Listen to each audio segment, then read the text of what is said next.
afternoon, ladies and gentlemen. I'm meadsyreplays. Welcome back to the channel. Today we are going to have a look at this legendary tank right here, the Panther. Yes, the Panther 1, and just how good this tank actually is. Not many people actually play this tank now. It used to be a really bad tank. Well, not really bad tank, but not good, not great, but Wargaming buffed it some time ago, and they made the tank very good.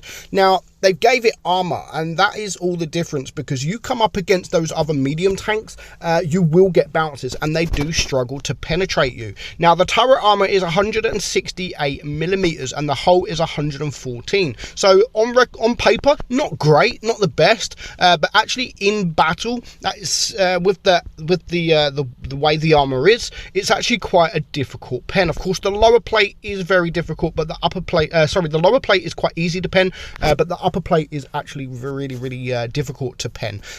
So the DPM on the tank, 2,591, which is pretty good DPM. Of course, it is pretty much like a pew gun at 3.7 reload. Penetration 198 on your AP and 244 on your APCR. Now, because of the reload time, you could run it with the calibrated shells. To be honest, it doesn't make too much of a difference. Only 181 on your DPM, which isn't too much different at all. It's one shot pretty much every single minute. So you can run it with the calibrated shells, but to be honest, it doesn't make too much of a difference. It's totally up to you what you run it with. So the damage, it has 160 alpha on your AP, 135 on your APCR, and 200 on your HE. Aim time 3.5, not the best, not bad, and the dispersion 0.290, again not bad, and it has 6 degrees of gun depression, and the top speed of this tank is 55 kilometers per hour. So we're going to have just a couple of games just to see how this tank actually performs, and how you can sort of angle your tank, or how you sort of face the enemy to get those bounces. Of course, you're going to bounce more from medium tanks, light tanks than you would any heavy tank. Heavy tank or tank destroyers shouldn't really have too much of a problem to penetrate you, to be honest. Now it's one of the all-time legends of this game, to be honest, the Panther. The Panther 1 has always been a decent tank, but never sort of fantastic. And the same with the Panther 2. The Panther 2 is actually a disappointment. When you play the Panther 1 and go up to the Panther 2, it was a disappointment. But of course, not long, or actually a while ago now, Wargaming had buffed the Panther 2 as well, because there's just so many tanks out there that the Panther 2 has to come up against, and it just can't come up against them.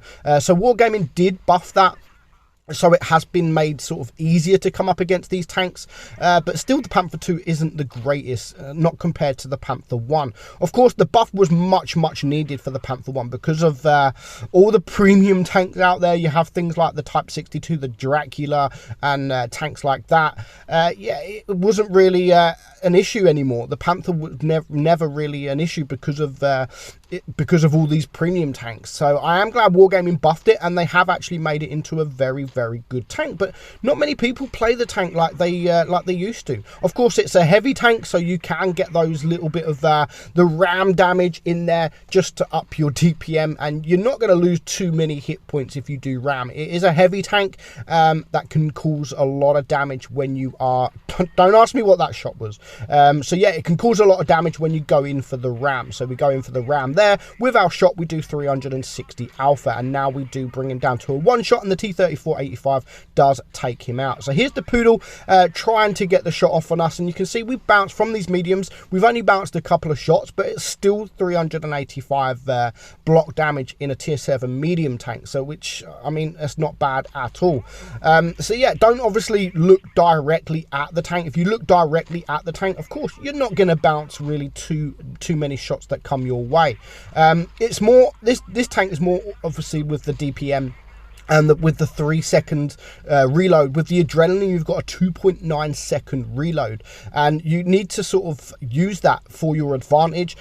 Go for the tracks if you can, go for the tracks, and luckily we do get a bounce there from the Churchill 7, and now we're just kind of using this Lycan. We don't want to die, but of course we do want to try and get another shot in. Again, because of the reload, we get the shot there, and of course we are going to get the final kill. So 2.3k damage there, and that was pretty easy. We didn't really do much. We rammed a few tanks, and that was quite easy damage to get, if I'm honest. We do manage to block 545, and that was enough for a second class. So we're going to move on to vineyards now. Now this game we are against tier 8s, and it can work against tier 8s as well.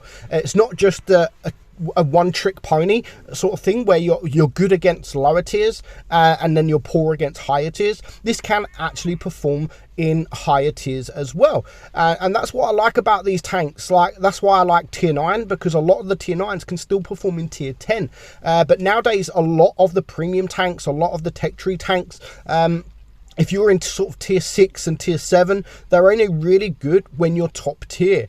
When you're bottom tier, they don't really perform as well. But this still performs very, very well no matter what tier you are in. Of course, if Wargaming still had the +2, -2 matchmaking, this tank wouldn't perform so well against tier 9. But as we haven't got that anymore, you're only going to see tier 8, and it can still perform very, very well. So I'm not looking at rushing here because I've only got one teammate to my left, and of course most of my other tanks are going to the right here. And already there's a couple of the heavy spotted, but considering they got 2 mediums and a light tank, I don't want to rush into the town there because I'm worried that the medium and the light tanks will sort of come behind, and I want to stop the flank. I really want to stop the flank, and I'm looking at my mini map. I can see one medium tank behind, but I also want to take care of these heavies and help my heavies deal with these heavies as much as I can as well. And now I can spot. Now I've spotted the Defender Mark 1 there. I can now make a move to the left because I know that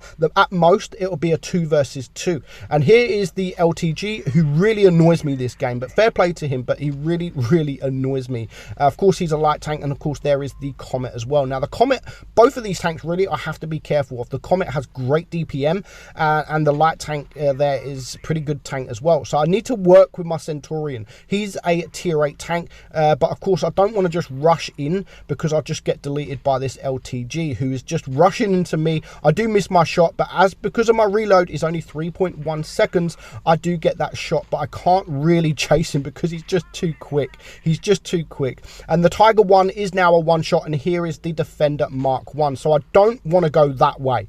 We are 1 tank down now. I don't want to go that way because if the Defender Mark 1 pushes me, I'm pretty much dead meat. So I want to help my Centurion as much as I can, but I don't want to rush over there to get the shot. And again, here comes this annoying LTG that's just using it as a proper light tank, running around. Look at our LTG chasing him there. I thought that was kind of funny. Unfortunately, I don't manage to save my Centurion, but we do manage to clear the Comet. So that is 2 tanks down a piece. There goes the LTG. So we are now winning 5 against 4. Now the Defender Mark 1 is full hit points, and I was actually sitting here thinking here, okay, if I rush with my LTG, we can take this guy out no problem. But seeing as my LTG runs away, I'm like, okay, I can't go there now. I can't chase him. I would rather go for this WZ. If I can get behind this WZ, I can just whittle him down, and I can just sort of take his hit points without even him knowing that I'm there. So he has just shot.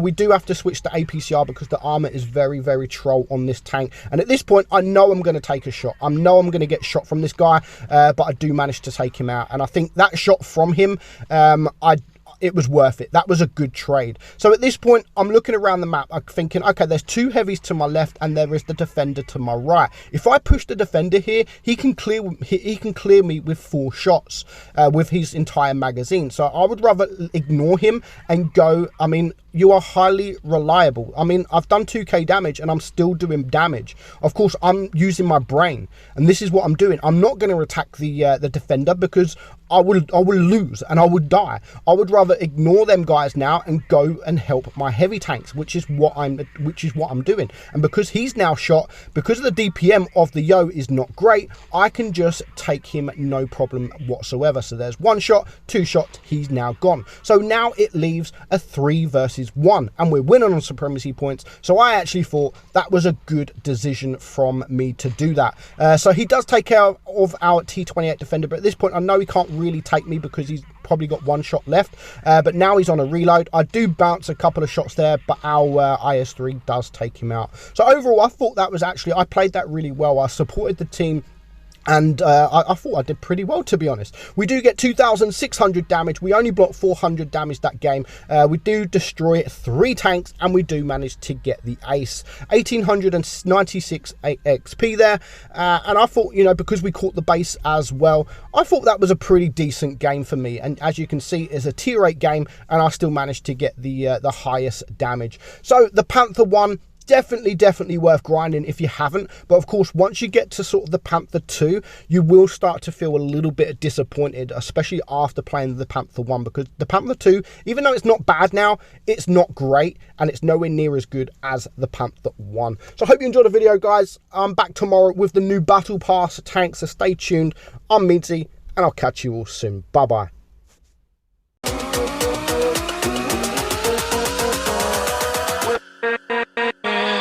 With